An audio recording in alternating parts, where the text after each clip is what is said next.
Alors, il y a plusieurs examens qui sont envisagés. Le premier, c'est la mammographie qui va permettre vraiment d'être au premier plan pour dépister le cancer du sein. Et ensuite, on peut être amené à faire une échographie mammaire de complément. Ces deux examens sont complémentaires et apportent chacun des éléments intéressants. On utilise une machine qui est dédiée et on prend le sein qu'on va positionner dans deux positions différentes qui sont codifiées.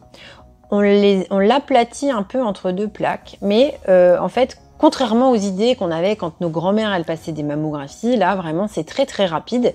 Cette compression, elle dure quelques secondes et nous permet d'avoir un cliché de qualité très importante.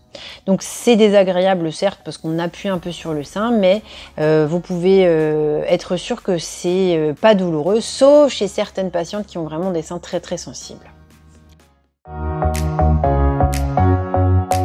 L'indication de l'échographie, elle est vraiment posée par le radiologue qui est avec vous ce jour-là et qui fait la mammographie.